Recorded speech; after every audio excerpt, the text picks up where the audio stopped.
the silence was deafening. It pressed in on me, filling the large, empty rooms of my house with a loneliness I hadn't anticipated. My husband, bless his soul, had passed away a few years ago, and I'd been living alone ever since. For the first time in what felt like forever, I had no one to take care of.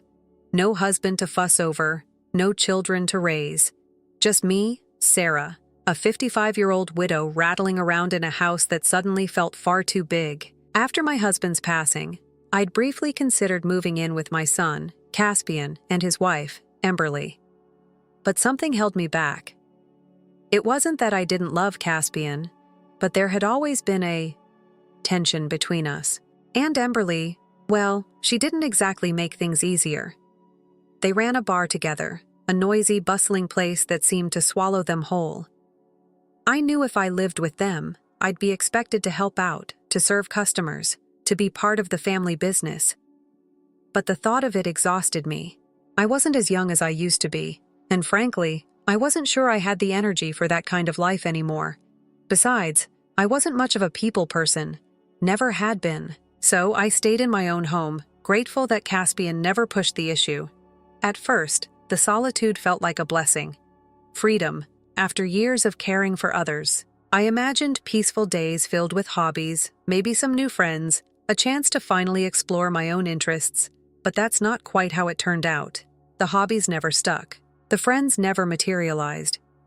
The silence, once a welcome respite, became a constant, unwelcome companion. I spent my days watching reruns of old TV shows, the flickering images a poor substitute for human connection. The house, once filled with the sounds of family life, now echoed with emptiness. The only bright spots in my monotonous existence were my granddaughters, Alana and Xenia. Alana, the elder, was a ray of sunshine, always cheerful and full of energy. Xenia, on the other hand, was quieter, more reserved. She often seemed to fade into the background, overshadowed by her vibrant sister. Each time Caspian and Emberly brought the girls to visit, my heart ached a little more for Xenia. Alana would bound in, dressed in new clothes, her hair perfectly styled, a smile lighting up her face. Xenia, meanwhile, would trail behind, wearing Alana's hand-me-downs, her hair unkempt, her eyes downcast. It was as if she carried the weight of the world on her small shoulders. I tried not to interfere. I knew it wasn't my place to tell Caspian and Emberly how to raise their children. But with each visit, my concern grew. The way they doted on Alana, showering her with praise and attention, while Xenia seemed almost invisible. The way Alana would interrupt Xenia whenever she tried to speak, and how Caspian and Emberly would simply ignore her as if she wasn't even there. It was subtle, perhaps unintentional, but it was there nonetheless, and it was breaking my heart. One day, I decided to visit Caspian and Emberly. I baked a batch of their favorite cookies, hoping to spend a pleasant afternoon with my granddaughters. But as I approached their house, I heard shouting. Caspian's voice, sharp and angry, cut through the quiet afternoon. "Why don't you say something for once instead of staying quiet all the time?" My heart pounded in my chest. I hesitated at the doorstep, unsure whether to knock or turn back. Before I could make up my mind, the door swung open. Without thinking, I stepped inside, slipping off my shoes. The shouting grew louder as I walked down the hallway. "You know it's her fault, right? Your silence embarrasses us." I followed the sound of the voices, my anxiety growing with each step. I found them upstairs, in one of the bedrooms. Caspian and Emberly were standing over Xenia, who was huddled on the floor, her face streaked with tears. Alana stood nearby, her hand raised as if she had just struck her sister. Something snapped inside me. I pushed past Caspian and Emberly, rushing to Xenia's side. I knelt beside her, gathering her into my arms. Alana stared at me, wide-eyed, while Caspian and Emberly looked on in stunned silence. "Mom, what are you doing barging in like this? You should have knocked," Caspian finally sputtered, his face flushed with anger. "That's right, Sarah." "Isn't this a bit rude?" Emberly chimed in, her voice dripping with disapproval. I glared at them both, my own anger rising. What's rude is what you're doing to this little girl, surrounding her like this, yelling at her. "Caspian, you're her father. Aren't you ashamed to treat your own child this way? And Alana, why did you hit your sister?" Alana flinched at my words, her eyes darting nervously towards her parents. Before she could answer, Emberly pulled her close, her voice sharp and defensive. "Don't blame Alana for this, but I wasn't backing down. A mother's job isn't to protect a child who's done wrong, Emberly. You should be teaching her right from wrong, not defending her behavior." Caspian, who had been watching silently, suddenly exploded. "Mom, what are you thinking? Get away from that idiot!" His words struck me like a physical blow. "The idiots are you and Emberly. You owe Xenia an apology," I shouted back. "Apologize." "Who's going to apologize to her?" Caspian sneered, his face contorted with disdain. Neither he, nor Emberly, nor Alana showed any remorse. They continued to hurl insults at Xenia, as if it were the most natural thing in the world. Xenia, still clinging to me, seemed to have retreated into herself, her face blank and expressionless, as if she had endured this kind of treatment for far too long. In that moment, something shifted within me. A fierce protectiveness surged through me, a determination to shield this child from further pain. I scooped Xenia into my arms, my voice firm and resolute. "I'm taking care of Xenia from now on. I can't leave her in this house." Without waiting for a response, I marched out of the room, Xenia clutched tightly in my arms. Caspian followed, a smug grin spreading across his face. "Thanks, Mom. I didn't know what to do with that mute anyway," he said casually, as if he had just solved a minor inconvenience. I stopped dead in my tracks, my blood running cold. My own son, my own flesh and blood, was treating his daughter like a burden, a problem to be disposed of. Emberly appeared behind him, holding a small worn-out bag and a tattered backpack. "Here's Xenia's stuff," she said, thrusting them into my hands. "Please take care of the rest." Xenia and I stared at them, speechless. Their faces were cold, devoid of any emotion, almost relieved to be rid of her. Without another word, I turned and walked away, the weight of their cruelty heavy on my heart. Back at my house, I helped Xenia take off her shoes. As I knelt before her, I saw her tiny hands clench into fists, her lower lip trembling as she fought back tears. My heart ached for her. I pulled her close, holding her tightly. "Xenia," I whispered, my voice thick with emotion. "I'm so sorry.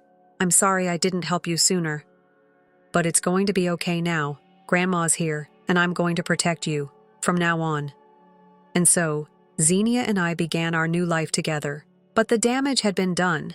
The years of neglect and emotional abuse had taken their toll.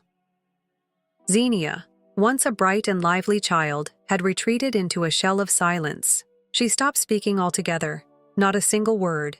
Even simple greetings like, "Good morning," seemed beyond her reach. Her teacher told me she wasn't communicating at school either, not with her classmates, not with the teachers. Worried, I took her to the hospital for a checkup. The doctor explained that Xenia was suffering from selective mutism, a condition often triggered by severe stress and anxiety. It wasn't that she didn't want to speak, she simply couldn't. The words seemed to get stuck in her throat, trapped by an invisible barrier of fear. The doctor assured me that with time and a loving, supportive environment, Xenia would gradually regain her voice. On the way home, I bought her a notebook and a set of colorful pens. "Xenia," I said, handing them to her, "if there's something you want to say but can't, write it in this notebook. You can draw pictures, write words, whatever you feel like. And maybe, little by little, you can try saying those words out loud. It doesn't have to be all at once, just a little at a time. Okay?" Xenia's eyes lit up. She immediately opened the notebook and started writing. A few moments later, she turned it around to show me. On the page, she had written, "Thank you, Grandma," along with a small, slightly lopsided drawing of my face. She opened her mouth as if to speak, but no sound came out. Her face fell, and I could see the disappointment in her eyes. I smiled and patted her head. "You're doing great, Xenia. You've already taken the first step, and I'm so proud of you. One step at a time, okay? You've got this." A faint smile flickered across her face. From that day on, Xenia used her notebook to communicate, both at home and at school. Gradually, she began to regain her confidence. It was a slow process, but over the next 2 years, she started to speak again. "Grandma, Grandma, guess what happened at school today?" she would exclaim, her voice filled with excitement, her eyes sparkling with joy. Seeing her recover, seeing her laugh and play and simply be a child again, filled me with a sense of pride and relief I can't even describe. It was as if the dark clouds that had been shadowing her had finally parted, allowing the sunshine to break through. Life with Xenia was a joy. Watching her blossom and grow, her laughter filling the house once more, made all the heartache of the past fade away. One day, I attended a parent-teacher conference at her school. "Hello, Sarah. Hello, Xenia," her teacher greeted us warmly, a kind smile on her face. As we sat down, she pulled out Xenia's report card. "Her grades have improved steadily since last year," she said, pointing to a chart that tracked Xenia's academic progress. The upward trend was undeniable. Xenia had been excelling ever since she came to live with me. "She's been studying so hard," I explained, beaming with pride. At home, she's always reading books and solving difficult problems. Since regaining her voice, Xenia had developed a voracious appetite for learning. Every time she aced a test, she would bring home the results with a triumphant grin, and I would proudly display her perfect papers on the wall. Seeing her thrive, both academically and emotionally, was the greatest reward I could have asked for. "I think it might be a good idea for Xenia to take an IQ test at the hospital," the teacher suggested. "An IQ test? What for?" I asked, surprised. The teacher explained that Xenia might be what they called gifted, a term used for children who possess exceptional intelligence. According to her, Xenia seemed remarkably bright, even compared to most adults. The idea intrigued me. If Xenia was indeed gifted, it would explain why she found her schoolwork so easy. The teacher believed an IQ test could help us understand her abilities better and provide her with the right learning environment to nurture her talents. Without hesitation, I took Xenia to the hospital for the test. As it turned out, the teacher was right. Xenia was gifted. Her IQ was well above average, placing her in the top percentile of children her age. I was stunned, amazed to learn that my granddaughter possessed such extraordinary intellectual capabilities. Later that day, I sat down with Xenia. "How do you find school?" I asked. "Do you enjoy your studies?" Xenia shrugged, a bored expression on her face. "Honestly, it's too easy. I find it boring. I want to study something more challenging, but when I try to tell the teacher, they just don't understand." Her words gave me pause. I began to wonder if there was a way to challenge her mind in ways her current school couldn't. Her academic needs seemed far beyond the elementary school level, perhaps even at the middle or high school level. But could Xenia, a young girl who hadn't even graduated from elementary school yet, handle such advanced studies? I consulted with her teacher again, who told me about a system in the US where students could skip grades based on their academic abilities. She suggested that if we moved to America, Xenia might have the opportunity to study at a level more suited to her extraordinary talents. This reminded me of my late husband's brother, who had been living and working in the US. Although I hadn't been in contact with him since my husband's passing, I decided to reach out for advice. When I explained the situation, he immediately offered his support, saying he would help us settle into life in America. Feeling a surge of hope, I broached the subject with Xenia. "What do you think about studying abroad?" I asked. She listened intently, then a smile spread across her face. "I want to go," she said. "But only if it's with you, Grandma. And I want to graduate elementary school with my friends first." Touched by her thoughtfulness, I readily agreed. "Of course, we'll wait until you graduate. And in the meantime, I'll work on improving my English." Xenia's smile widened. The next few months were filled with happy memories as Xenia made the most of her final year in elementary school, strengthening friendships and savoring her time with her classmates. When she finally graduated, we exchanged contact information with her friends, promising to stay in touch even after we moved overseas. I decided not to tell Caspian and Emberly about our plans. I feared they might try to take Xenia back if they found out she was gifted, only to exploit her abilities for their own gain. It was a painful decision, but I felt it was necessary to protect Xenia from further harm. Our move to America was a fresh start, a chance to leave the pain of the past behind and embrace a future filled with possibilities. Xenia adjusted quickly, skipping grades and throwing herself into her studies with renewed enthusiasm. I supported her in every way I could, and seeing her excitement about learning again reassured me that we had made the right decision. As time went on, Xenia's talents truly began to shine. She not only excelled in school, but eventually enrolled at Harvard University, where she studied business. Before I knew it, she had started her own company, her ambition and drive taking her to heights I could only have dreamed of. "I want to repay you, Grandma," she often said, her eyes filled with gratitude. But to me, she had already repaid me in the best way possible, by growing into a brilliant, capable, and kind-hearted young woman. Xenia's success didn't go unnoticed. Her achievements were featured in American news outlets, and soon her name was known around the world. She became a celebrity in her own right, her story inspiring countless others. I often wondered what Caspian and Emberly thought of her accomplishments. Did they regret the way they had treated her? I hoped for their sake they did. 10 years after Xenia started her company, we had to return to our home country for business reasons. We rented a new apartment, trying to stay under the radar. But one afternoon, the doorbell rang. Thinking it was a delivery, I opened the door without a second thought.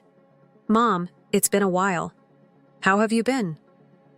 Caspian's voice hit me like a wave of shock. Standing beside him was Emberly, a forced smile plastered on her face. I couldn't hide my surprise. "Caspian, Emberly, what are you doing here?" They ignored my question. Emberly stepped closer, calling into the house. "Xenia, we've come to see you. It's your mom and dad." I quickly moved to block the door. "What do you want? Please don't come near my daughter." Caspian gave me a pitying look. "Don't be so cold, Mom. We're still her parents. We just want to see her, that's all." "Yes, mother-in-law," Emberly chimed in, her tone saccharine sweet. "We're family after all. Please, let us talk to her." Before I could stop them, they pushed past me and entered the house. Xenia, hearing the commotion, peeked out from the living room. "What's going on, Grandma?" she asked, her eyes widening in surprise as they landed on Caspian and Emberly. Caspian and Emberly, however, seemed thrilled to see her. "Oh, Xenia, look at you! You've grown so much!" Emberly exclaimed, reaching out to hug her, but Xenia brushed her off coldly. "If you want to talk, we can do it in the living room. I'll make some tea," she said, her voice icy. Without waiting for a reply, she went into the kitchen. Caspian and Emberly, unfazed, plopped down on the sofa and began reminiscing loudly, as if nothing had ever happened. Feeling uneasy, I glanced at Xenia, who winked at me, signaling that she had everything under control. As I sat down opposite them, the conversation quickly turned to the real reason for their visit. The bar they had been running had gone under due to poor management, and Alana, their eldest daughter, had disappeared, cutting off all contact with them. Now jobless and struggling financially, Caspian and Emberly were desperate. "Xenia, would you consider supporting us?" Caspian asked, his voice filled with desperation. "You may have left when you were little, but we raised you for 6 years. You owe us." "That's right," Emberly added, her tone pleading. "We're still your family. Let's make up for lost time. Let's live together and create new memories." I couldn't believe what I was hearing. How could they, after everything they had done, come crawling back to Xenia, expecting her to help them now that she was successful? Before I could say anything, Xenia's voice cut through the tension. "Idiots aren't my family," she said, her expression calm and composed. "My only family is Grandma. Now please leave." Caspian and Emberly stared at her in disbelief, but Xenia stood firm, calmly walking to the door and opening it. "Goodbye." With a final click of the door lock, Caspian and Emberly were gone, slinking away in defeat. I watched them go, still in shock. But when I turned to Xenia, she just smiled. "Grandma," she said, "how about we move?" She explained that she had been secretly planning to build a house for the two of us, designed with accessibility features to make sure I would be comfortable as I aged. I couldn't hold back my tears. "Thank you, Xenia," I whispered, my heart overflowing with gratitude. She just blushed and gave an embarrassed laugh. Several months later, we moved into our new home. It was beautiful, filled with light and laughter. The walls were adorned with photos, capturing precious moments we had shared over the years. Xenia's graduation, her first day at Harvard, the day she launched her company. Even the notebook and pen we had bought when she first came to live with me were framed and displayed on a shelf, a reminder of how far she had come. Every time I looked at them, I felt a surge of pride and love. Xenia had thought of everything. The house was designed to accommodate my aging needs, with ramps instead of stairs, wide doorways, and grab bars in the bathroom. She had even created a cozy reading nook for me, complete with a comfy armchair and a bookshelf stocked with my favorite novels. Life was good. We had each other, and that was all that mattered. One day, as I was preparing Xenia's favorite meal, I paused, a wave of contentment washing over me. I thought about the journey we had been on, the challenges we had overcome, the unbreakable bond we had forged. Xenia had taught me so much about resilience, about forgiveness, about the enduring power of love. She had shown me that even in the darkest of times, there is always hope, always a reason to keep going. And as I stirred the pot, the aroma of spices filling the air, I realized that I had found my home, not just in this house, but in the heart of my extraordinary granddaughter. We had created a family, a sanctuary built on love and mutual respect, a place where we could both truly be ourselves, and in that moment, I knew that we would be okay. We had weathered the storms, and now the sun was shining brightly on our lives. We had found our happy ending, together. Story 2. I couldn't believe what I was hearing. "I really don't like the way you're acting," Huxley, the executive vice president, said sharply. "You must choose, be let go from the firm or degraded." His words hit me like a truck. As he went on with his tirade, I stood there dumbfounded. This was no ordinary day. It was the day before a crucial business transaction reached its conclusion, a deal I had been guiding from the outset. Suddenly, Huxley insisted on replacing me as the principal negotiator. I didn't know what was causing the sudden outburst. He had never behaved in such a manner. "What's wrong with this?" I asked, trying to keep my voice calm. His remark made everything plain. "This is your fault," he snapped. "You're getting penalized for exceeding me." It was there. Huxley, who was the same age as myself, unable to cope with my achievements. It has nothing to do with the business or the discussion. It was intimate. He didn't want me to succeed, not in a position he believed he deserved, in particular. It was unbelievable to me. I had worked hard, poured my energies into this position, and now my superior was trying to take my successes away. I didn't want to work for a corporation like this. What was the point of my labor if it only resulted in sabotage and jealousy? "I'm finished," I spoke firmly. "I'll resign. You have the entire negotiation tomorrow."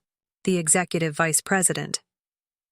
With that, I turned and walked out of the conference room, leaving Huxley to deal with the mess he created the next day. President Riker, who was also Huxley's father, entered the room just before the negotiation started. He appeared perplexed. "Where's Emery?" he inquired.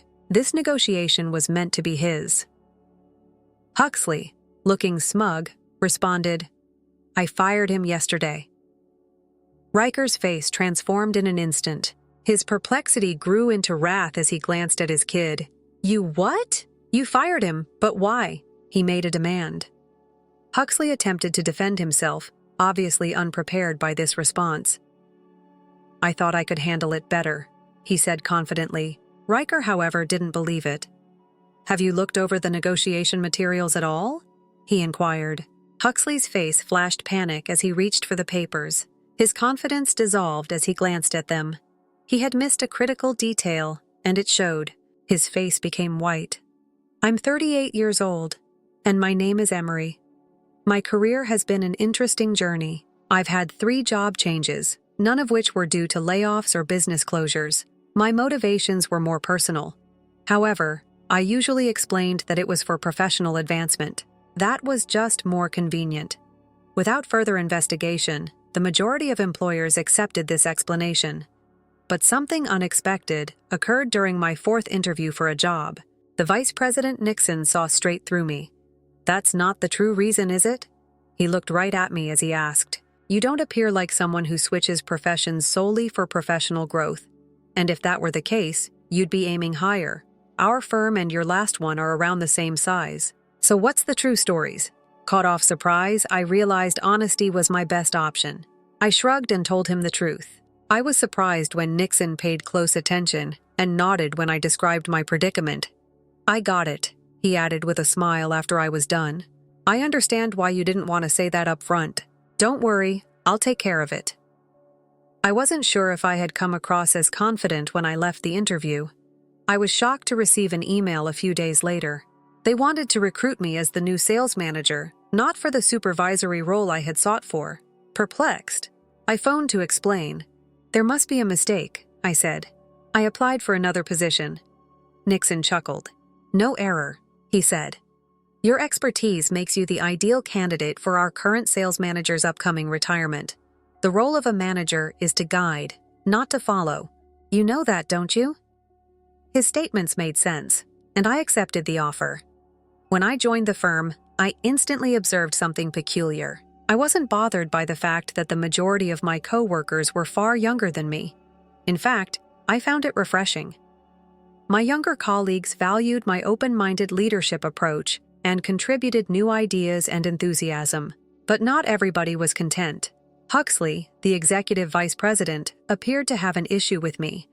I wasn't sure why at first, but once the former sales manager retired and I took over the position formally, it became evident. Huxley began criticizing everything that I did. Huxley publicly chastised me one day after I turned in a monthly business report to the senior team. He yelled in a meeting, "You should have gotten my approval first." The other executives appeared perplexed. I had always provided accurate and comprehensive reports. "Are you frustrated?" I inquired about Huxley's meaning. "To which instructions do you mean?" calmly asked. He lost it at that point. He launched into a tirade of grievances, saying I had gone too far. It was obvious that Huxley disliked my initiative, but instead of focusing on what was best for the firm, he turned it personal. And that's how he got himself here, with Huxley attempting to undermine me just because he couldn't take my success. "This is a new position for you." Huxley gave me a patronizing warning. "You're like an inexperienced driver, prior to making any choices. Check with me or the other executives first." His remarks were painful. It was demeaning and untrue to compare my experience to that of a novice driver. I was confident in my skills because I had years of experience. As I stood there trying to figure out how to respond, Nixon, the vice president, stepped in to defend me. He moved the conversation along deftly. He had complete support for this position from Emery's predecessor, the former sales manager. "Firmly," Nixon said. "Additionally, the sales team has stated that they find him easier to collaborate with. He has already had a beneficial effect." The other executives nodded in agreement when they heard this. They appeared persuaded by Nixon's arguments, but President Riker appeared dissatisfied. He turned to his son, Huxley, and chastised him for his needless tirade. "Talented people can't perform well if they're constantly second-guessed," Riker said firmly. Then looking at me, he added, "From now on, the sales department will handle all negotiations directly." Emery appears prepared to assume this duty.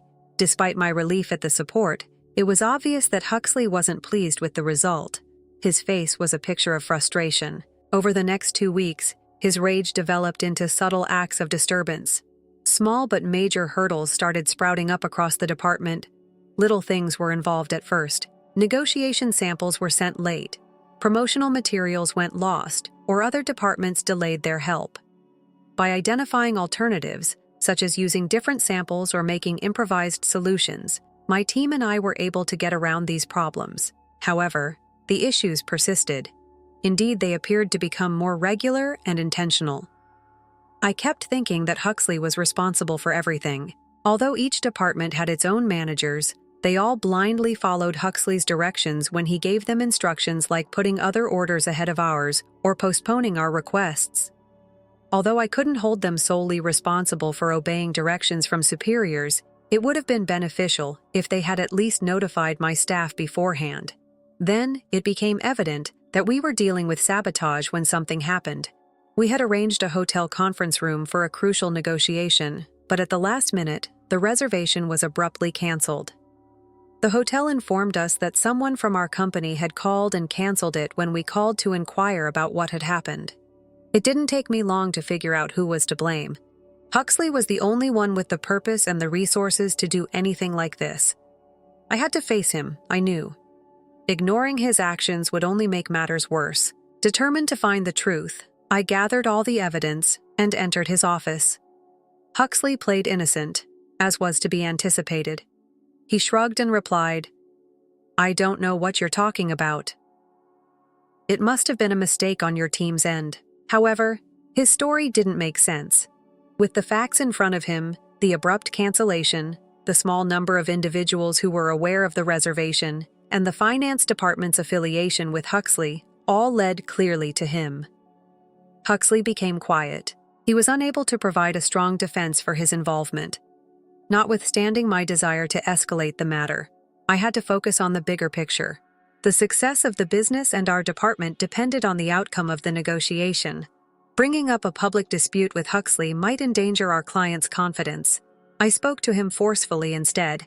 "This is too crucial a negotiation. If you continue to meddle, I will be forced to bring this up with President Riker. I can support myself with recorded evidence." Huxley gave me a scowl but said nothing. He seems to have backed down for the time being. I still had a hunch that he wasn't finished stirring up trouble. As I had feared, Huxley made his boldest move yet at the worst possible time. Even though I was in charge of the negotiator, he attempted to take over once again. His actions generated pandemonium, and my staff had to work harder than ever to keep everything on track. Despite the obstacles Huxley created, I was resolved not to let his involvement ruin everything. This agreement was too essential to the firm and my staff. I concentrated on leading my staff through the hurdles, ensuring we kept professional and productive. Even though Huxley had attempted to undermine me, I was aware that if I remained strong and concentrated on my work, everyone, including President Riker, would ultimately learn about his actions. Ultimately, individuals like Huxley can erect short-term barriers, but they cannot prevent someone who is driven to achieve. Knowing that we could overcome any obstacle as a team, my team and I were prepared to take on whatever lay ahead. The abrupt cancellation of the hotel room was one of the many challenges we had previously surmounted, and the discussion was finally coming to an end. It appeared like the senior executives would finalize the deal the next day, but Huxley called me into his office early that morning.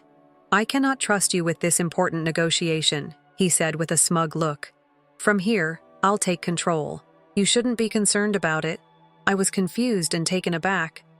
"I don't get it," I said, attempting to sound calm. "What's the matter?" Huxley scowled in a contemptuous tone. "That's the problem. Why are you unable to just do what your employer says? You may choose. Take a demotion or lose your job. You are no longer needed for this position."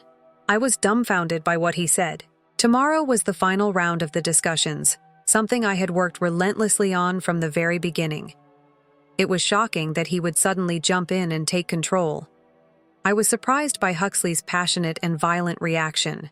Huxley went on, sneering as his face changed to one that was almost delighted as I stood there trying to take in what he had said.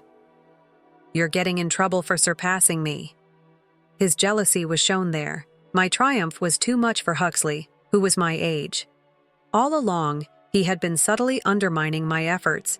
He chose to be outspoken when I remained mute, though, because I was about to close the sale. It appeared to please Huxley. "You were becoming conceited," he said, leaning back in his chair with a smug smile. "You know, just because you can speak English, you have worked for 3 different trading companies according to your resume. But you know what? There are many people here who speak English as fluently as you do." As the head of human resources, it was easy to determine how he obtained my CV was under his control. Huxley must have pressured them into showing him my personal details, but his reasoning was absurd. "What are you trying to say?" Despite my mounting annoyance, I asked in a calm voice. Huxley laughed. obviously enjoying his own reasoning. I can speak English proficiently too, so we don't need your involvement in tomorrow's negotiations. His misconception that my business English skills were the key to the negotiation success was laughable.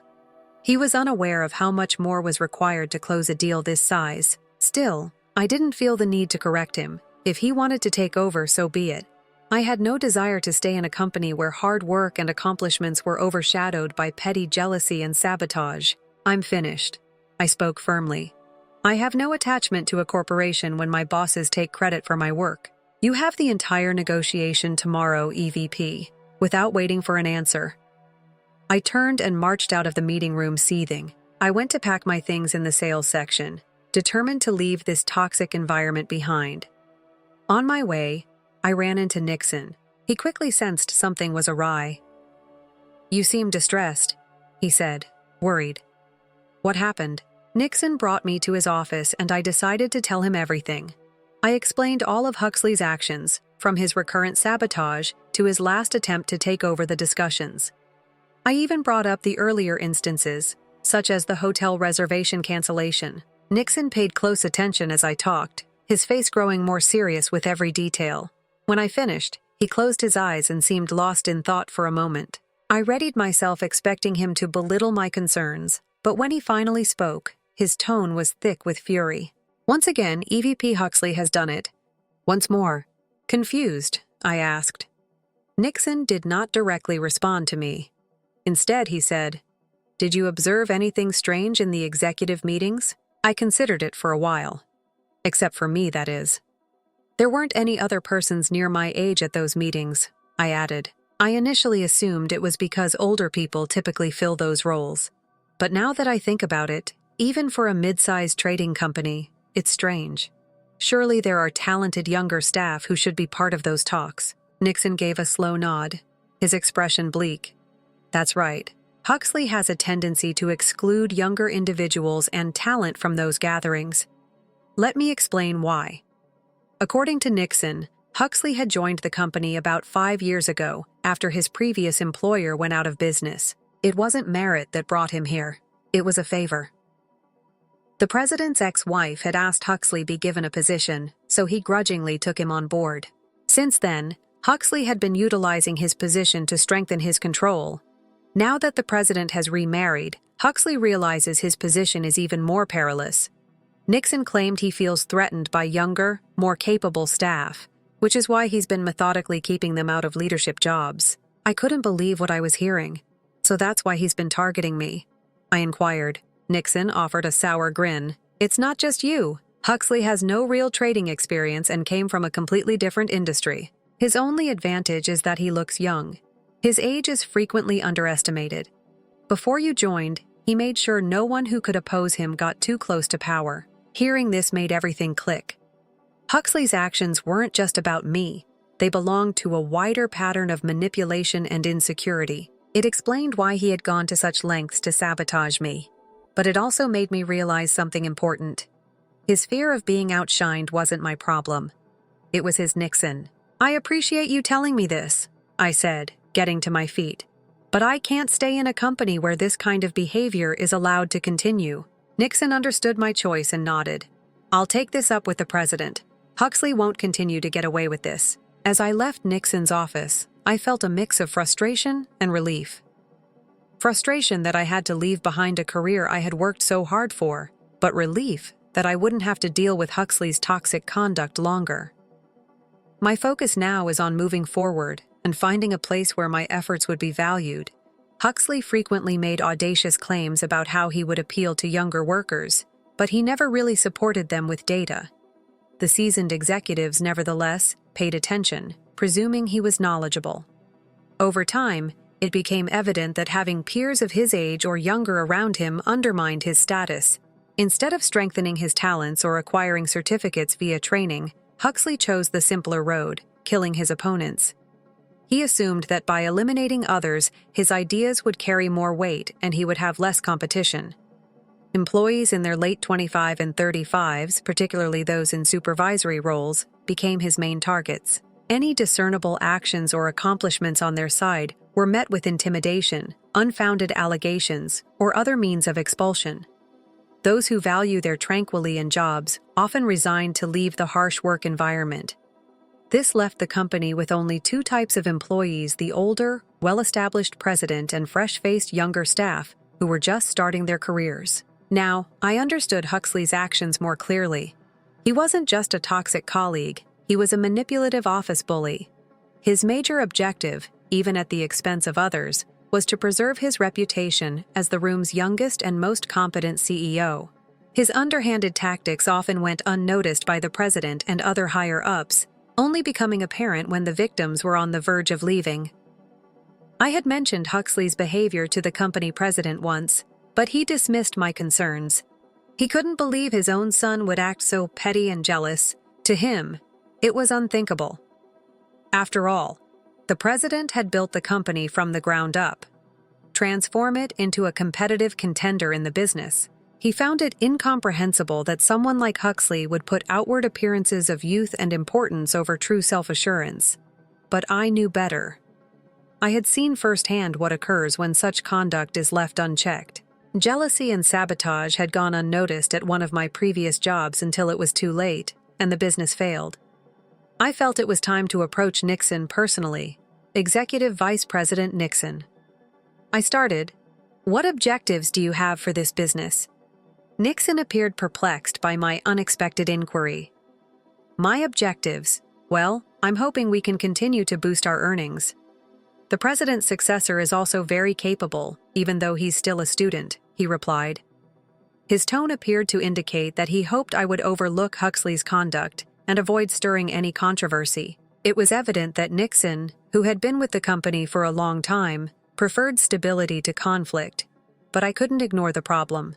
Taking a deep breath, I revealed something I hadn't mentioned to anyone before, not even during my job interview.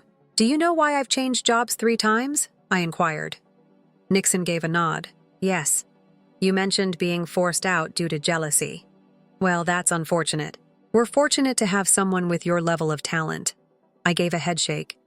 "But that's just one side of the story," I said. "In actuality, those 3 businesses have ceased operations. They've either split, dissolved, or gone bankrupt. They are no longer in operation." Nixon's face changed from composed to astonished. "That can't be true," he said. "Those businesses were doing very well when we conducted a background check. If you don't believe me, I encourage you to check their websites now." I suggested Nixon take out his smartphone and began looking. With each passing moment, his face grew more and more alarmed. "You're absolutely right," he said quietly. "But how could this have happened?" "It's simple," I explained. "The people who drove me out became more confident and started repeating their actions with others. When a cycle like that continues, it kills a corporation from the inside. A firm cannot function without its people. If employees lose trust and start leaving, the company will eventually collapse." Nixon's countenance got serious as he pondered my statements. I said, "If this matter with Huxley isn't solved, this firm might meet the same fate. Huxley's harassment may seem tiny compared to what I've faced in the past, but it's becoming a big concern. He's already pushed me to choose between being demoted or losing my job. If I resign, it will only encourage him to repeat this behavior with others." After a long silence, Nixon finally nodded firmly. "I understand your perspective now," he said. "This isn't just workplace drama. Jealousy-driven sabotage of the business is a severe problem, and I will not tolerate it anymore." I felt a sense of relief with Nixon on my side. There was now hope for change. I went to HR to get the resignation documents I had previously prepared after talking with him about the next course of action. Just as I was leaving, President Riker came, looking bewildered. "What's happening?" he inquired. Huxley, standing boldly alongside him, declared, "I've already taken care of the negotiation. Emery won't be involved." "What are you saying?" Riker narrowed his eyes and asked. "Emery was meant to handle this." "Why isn't he involved?" "I fired him yesterday," Huxley said with a smug smile. "It's fine. I'm capable of managing it. The only thing left to do is sign the contract, and I can communicate in English." Riker's face became cold. "Have you looked over the negotiating documents at all?" Sharply, he asked. "The executives from the other firm are arriving today. How do you plan to manage this without Emery's?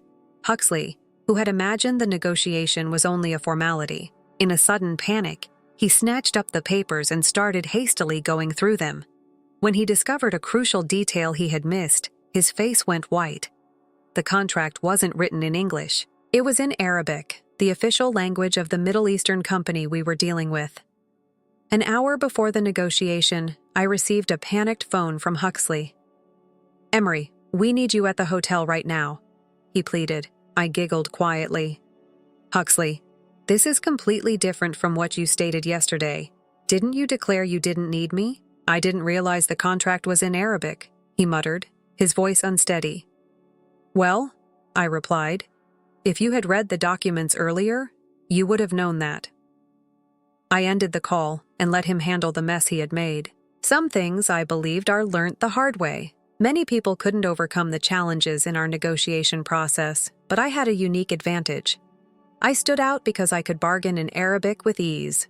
Speaking 7 languages was one of my skills, and delivering a joke in Arabic to lighten the situation was as simple as breathing. It would be disastrous if the discussions moved to Arabic, and the executives who relied on us were only able to discuss the subject in English. The agreement would collapse because they would feel insulted. Huxley's claim of ignorance was not an excuse because all conditions were spelt out in detail in the paperwork. His desperation was obvious when he started accusing me of fraud, claiming I had hidden my skills by not listing all of them on my resume. I couldn't help but chuckle. Fraudulent employment. Really? I answered, not stating every qualification isn't fraud. Besides, I never claimed I could only speak English. Huxley's voice became bitter. If I had that skill, I'd brag about it, he said bitterly. That is how we vary from one another. I responded calmly. I don't need to boast about my talents. No time to brood over Huxley's jealousy. I knew the agreement would collapse if things went on as they were, so the negotiation was crucial. Clearly out of his element, Huxley began to growl in exasperation. Seeing an opportunity, he became so enraged that he vowed to resign and inform his father, the president of the firm. I gave him encouragement. Why don't you call your father now? Put him on the speaker and tell him why you attempted to cut me out of the discussion. Huxley hesitated, but finally did as I recommended. The instant he started speaking, I knew I had won. I could already see the result of his obvious desperation. The bargain was mine to keep by the time I got to the motel, 10 minutes late. Amusingly, Huxley had memorized an Arabic saying, "Emery will be here soon," and kept repeating it to delay for time. Nixon had foreseen this problem and had booked me a room on another level, instructing me to arrive slightly late to teach Huxley a lesson. I tried to diffuse the tension by using humor when I joined the negotiation.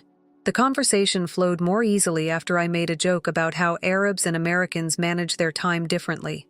The contract was essentially signed after the atmosphere calmed down.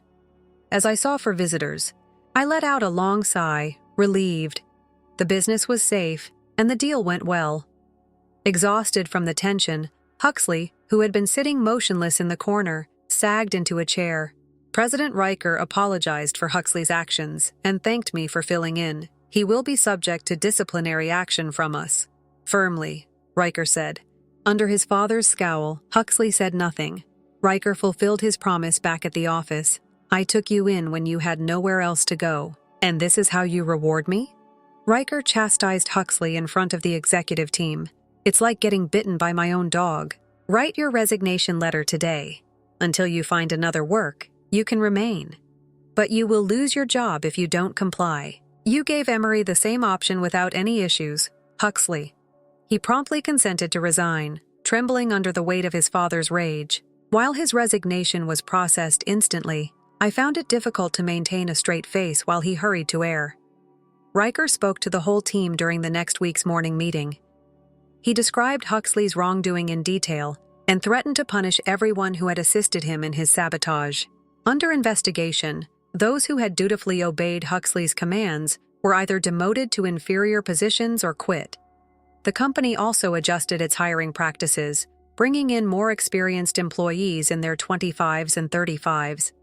This positive shift allowed younger staff who had previously felt stifled to thrive. The corporation was revitalized when Huxley was removed from the equation.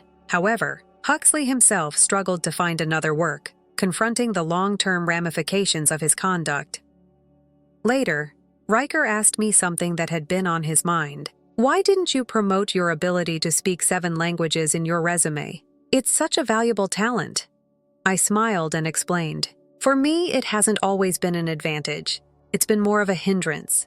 When I was younger, I was interested about languages and became proficient in 7 by the time I completed college. Using the expertise was part of my first employment, but it ultimately limited my options. Even when I wanted to participate more actively in negotiations, I was limited to interpretation and translation duties. Despite understanding how to enhance negotiations, I wasn't permitted to speak my ideas. My superiors rejected my request for a promotion to a more involved position, claiming that an interpreter only needs a working mouth and not intelligence. My co-workers misunderstood my role and resented me, thinking I was receiving special treatment. I walked out, frustrated. At my subsequent 2 jobs, I repeated this process. My linguistic talents made me useful, but they also brought jealousy and anger. By the time I got to this organization, I made the decision to minimize my language skills in the interview. It was Nixon who saw through me and understood my potential. Riker thought over my narrative and nodded. I see now why it was so important to address Huxley's actions. We appreciate your patience and assistance in identifying these problems. The business flourished after Huxley left. Riker kept his promise to repay my efforts. The following year, he advanced to the role of chairman, and Nixon became the new president. I was also promoted, rising from sales manager to executive vice president. Despite the promotion, I remained involved in managing the sales department, ensuring our team stayed strong and innovative. My current priorities are cultivating trustworthy subordinates and fostering an atmosphere that encourages the growth of a variety of skills. I utilize my linguistic talents not simply for convenience, but to establish bridges across cultures and increase our reach. I genuinely think that persons in leadership positions have a duty to develop talent, and I use this approach in my everyday work. Story 3, It's Unexpected. Morella, my mom is going with us. As he entered the room, my spouse spoke with assurance. I stared at him in utter disbelief. His mother was standing behind him, looking smug, yet he was grinning. What I was hearing was unbelievable. Just the 2 of us were to go on our honeymoon. His mother showing up was the last thing I anticipated. I was at a loss for words. But before I could answer, my husband said, "What's wrong?" With a grin that quickly changed into a scowl. "Are you not content?" Naturally, I wasn't pleased. He ought to have been more aware. I had frequently complained to him about my poor connection with his mother. I disliked her, and she disliked me. She believed that I had stolen her cherished son. Additionally, she would always say something caustic when we met. She behaved like the ideal mother, though, while my husband was present. When I told him how hard it was to cope with her, he never believed me. He was taking her on our honeymoon now. What was he contemplating? I questioned him about if he had already reserved her accommodation and airfare. He answered, "I thought I'd do it later." With a bewildered expression, frustrated, I spoke louder. "Since we made our booking so long in advance, it is hard to secure a reservation at the last minute at the busiest time of year." "Then give us your ticket," he answered with a simple snort. I questioned him again since I wasn't sure what he meant at first. Evidently irritated that my mom couldn't make it, he repeated himself.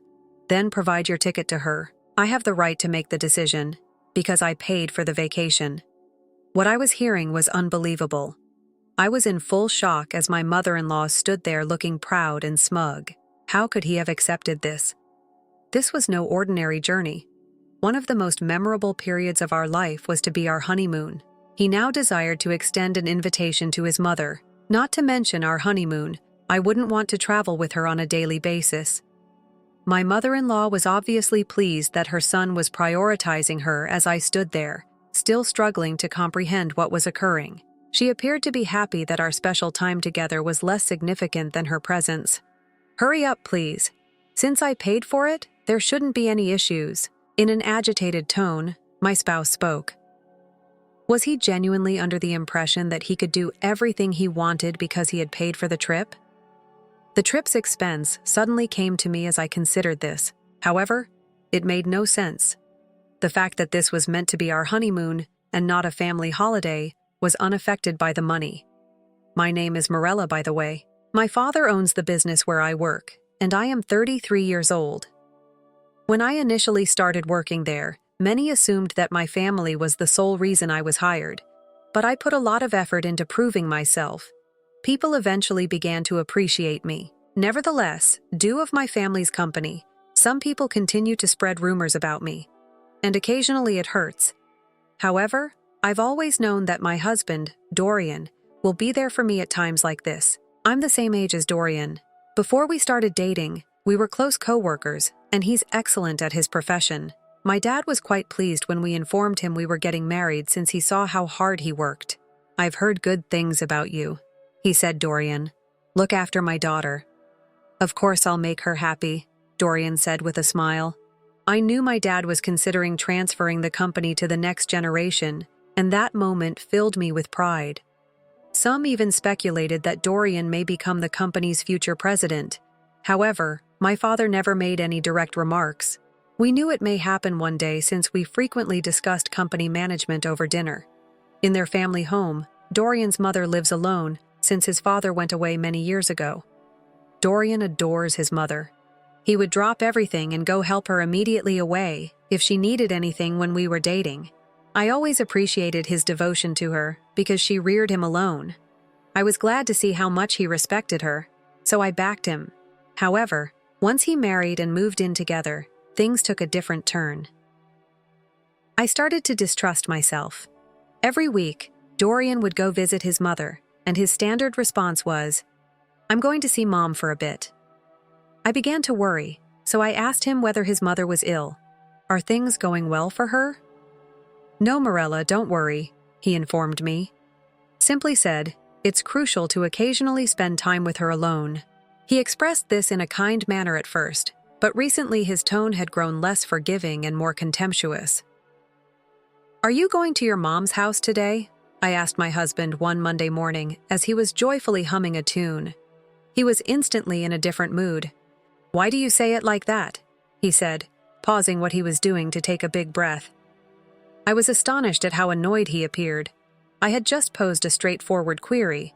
Even though I didn't want for my tone to come off as accusing, I shrugged, wondering if it had. "It's already been said," he added, giving me a frown.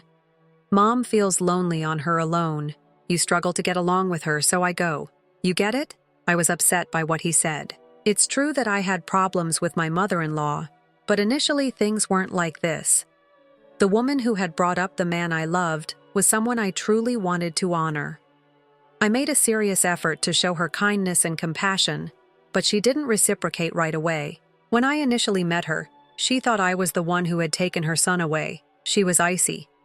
Her amiable demeanor shifted the moment Dorian left the room. She examined every inch of me as if I were not deserving of her time. "You're the daughter of the president, then?" she remarked. "You don't seem like much." When Dorian was absent, I was astounded to see how different she was. She continued after that. She continued using more derogatory language. "You stole Dorian for me, and now you dare come here. Don't pause to think. I'll take you."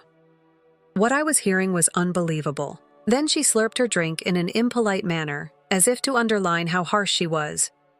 When I contacted her mother-in-law out of nervousness, she didn't even offer me any. She lost her temper. "Don't refer to me like that. It's not pleasant." I was very perplexed. Why was she acting so antagonistically, particularly because we had just recently met? She cuts me off right away every time I try to speak. I felt powerless, like if there was nothing I could say that would change anything. Her attitude abruptly shifted as soon as I heard Dorian's footsteps coming. She handed me tea, smiled politely, and like nothing had occurred. "I apologize for forgetting to offer you tea," she replied, chuckling. Dorian saw and said, "Mother," as he walked into the room. "Have you not yet served the tea?" "Your fiancé is very endearing," she said with a smile.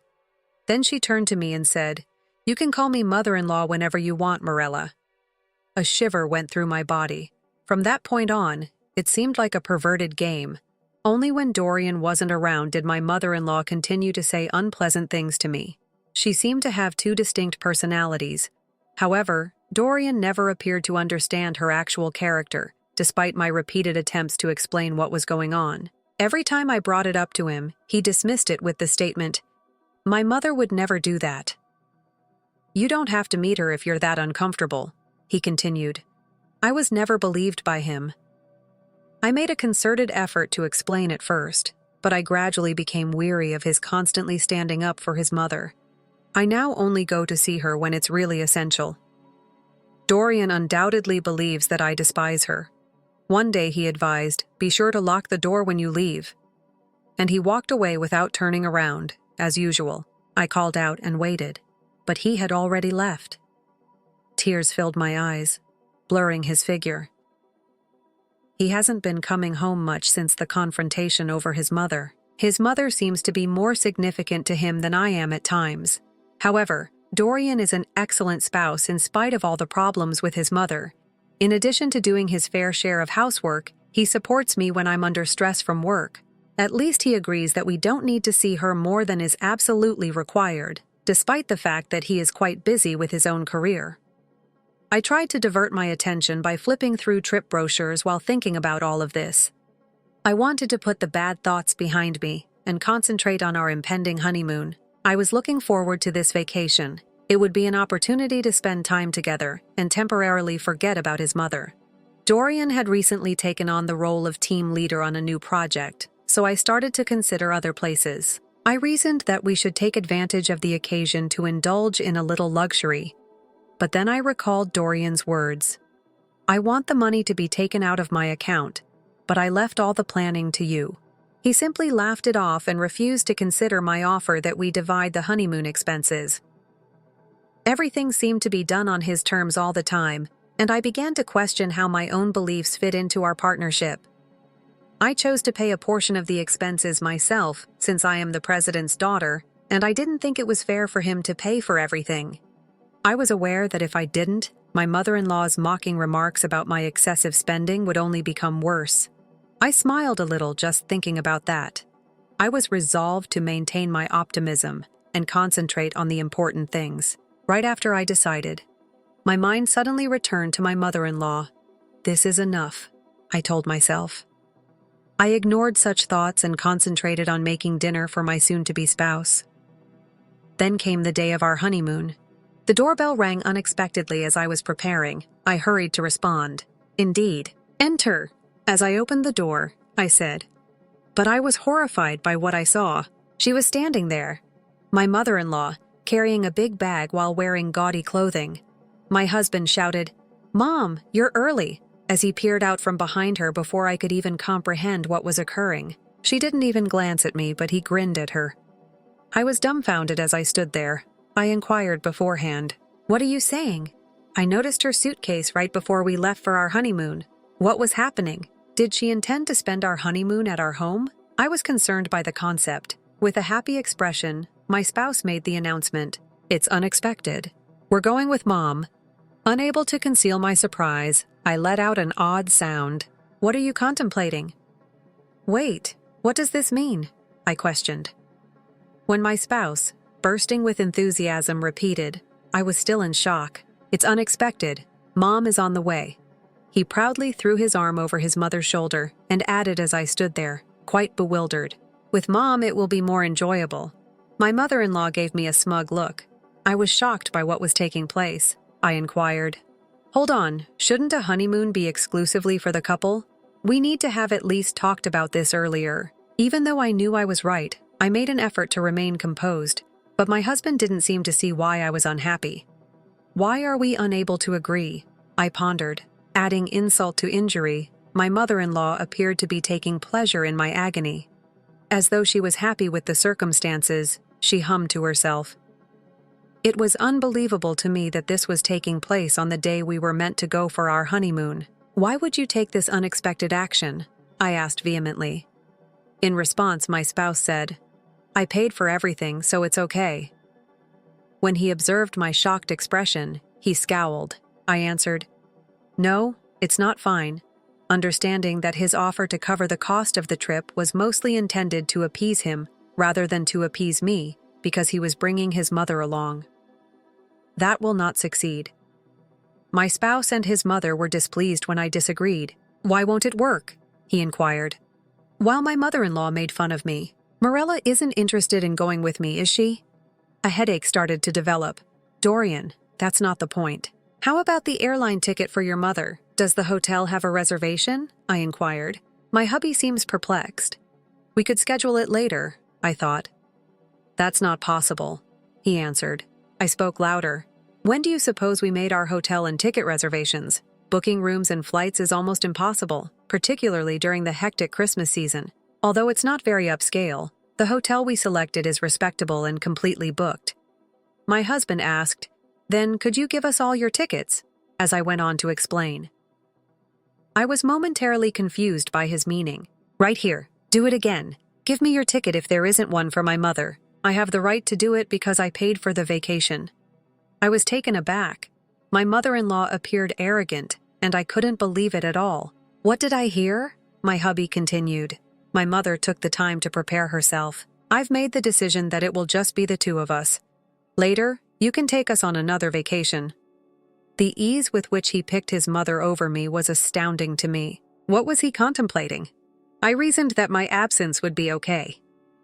Feeling dejected, I repeated, Our honeymoon is meant to be this. Only my hubby and I.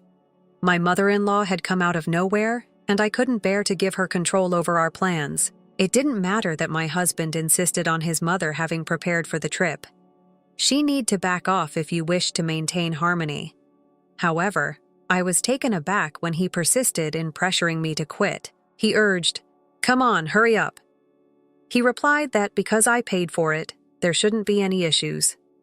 I let out a long sigh as I started to get a headache. In fact, I had intended to keep this a secret, but I was no longer able to do so. This trip is being funded by my father. Not you.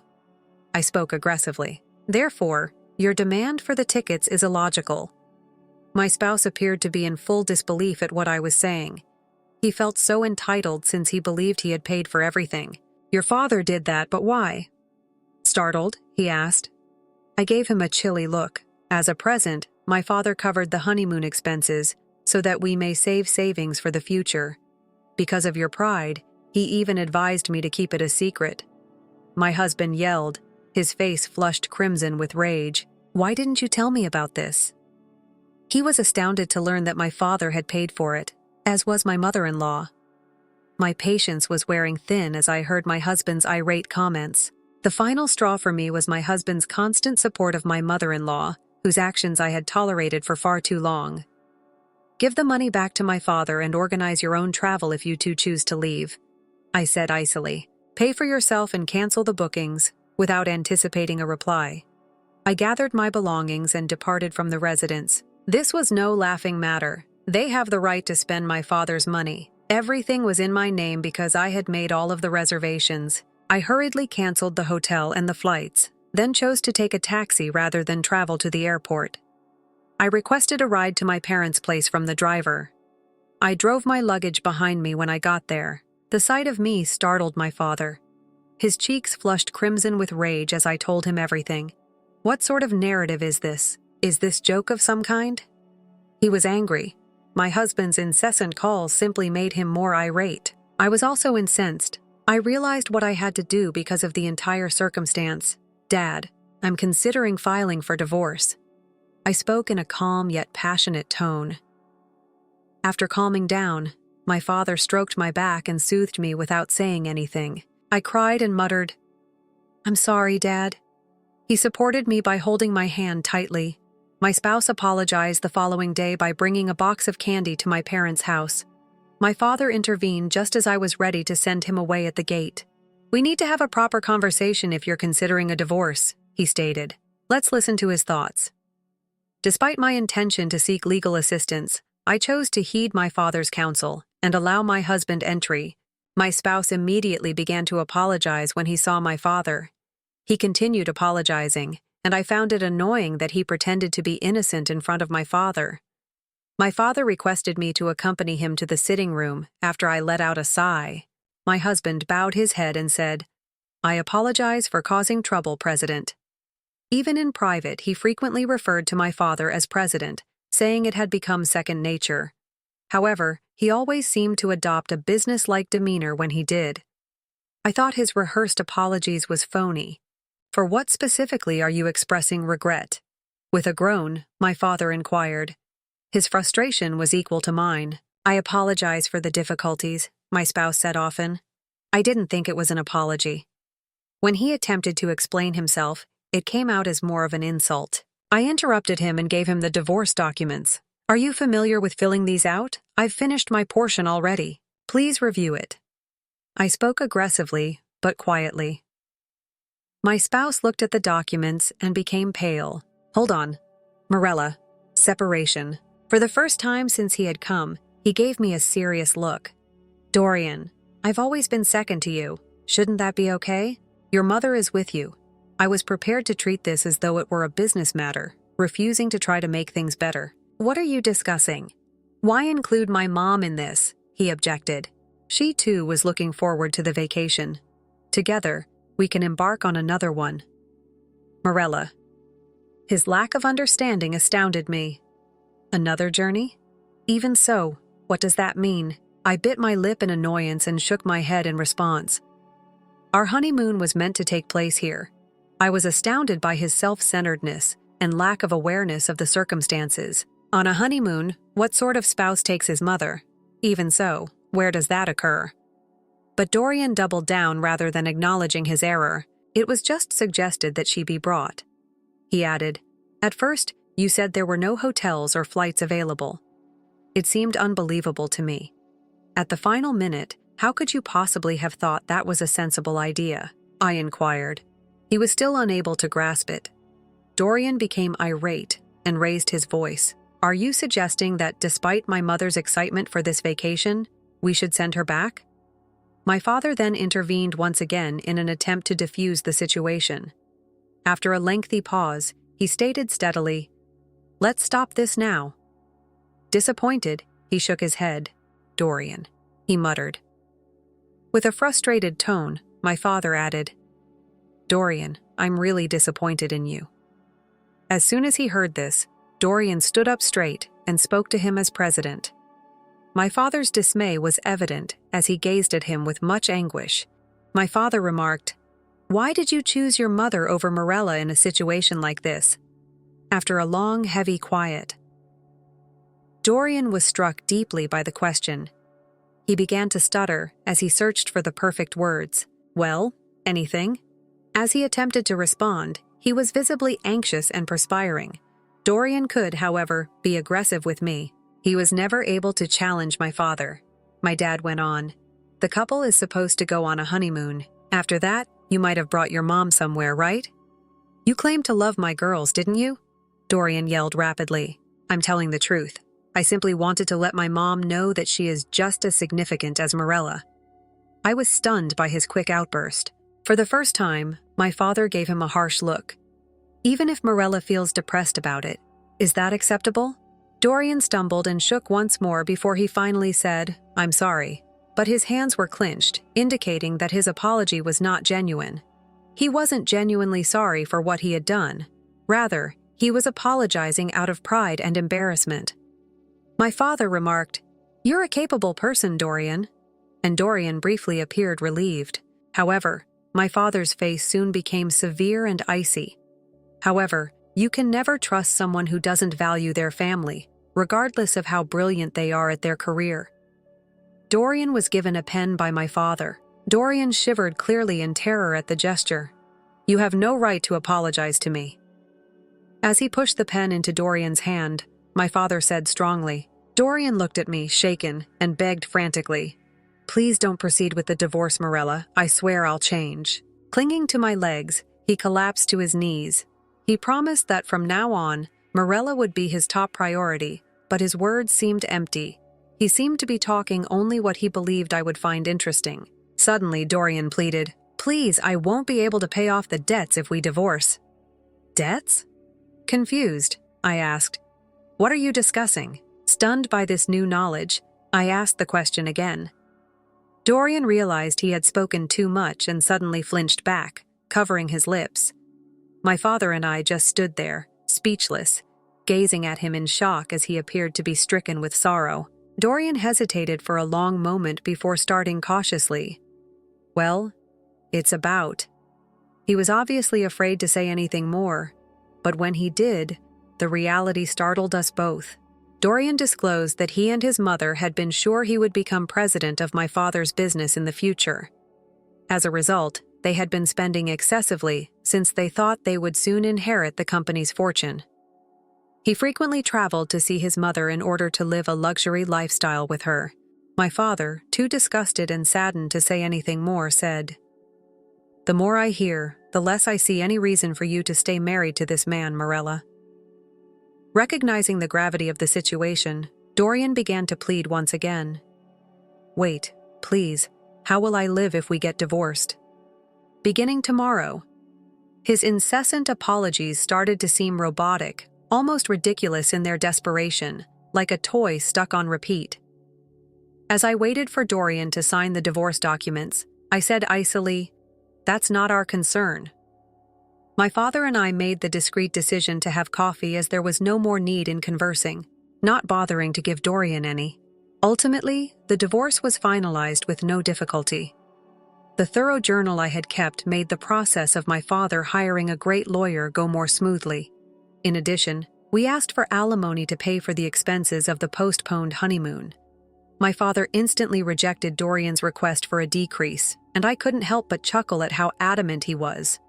The environment around Dorian totally shifted as soon as rumors of our divorce began to circulate around the workplace. He chose to step down since it was so difficult for him. He didn't get much severance compensation because he chose to leave. To pay the alimony and settle his obligations, he had to draw on his little resources. He is currently leading a pretty simple life. His mother, meantime, is bedridden after becoming unwell. Who knows whether the rumors that Dorian is taking part-time jobs and requesting financial assistance from former co-workers are accurate. People now tell these stories at gatherings as jokes. My father has finally made the decision to retire, as for me. And it appears that I will assume the role of president of the firm with the enthusiastic backing of the staff. I was hesitant to take on such a significant responsibility at first, but I was inspired to act after witnessing my father's seldom display of vulnerability and desire to entrust the firm to a trustworthy individual. I now believe that it is my duty to meet his standards. At first, I wasn't sure I wanted to be the company's leader, but it appears I've inherited my father's managerial skills. The company's performance is increasing gradually under his chairmanship. I've started receiving more attention at various CEO gatherings since I gained this confidence. Although I haven't given it much consideration, perhaps it's time for me to start a new chapter in my life.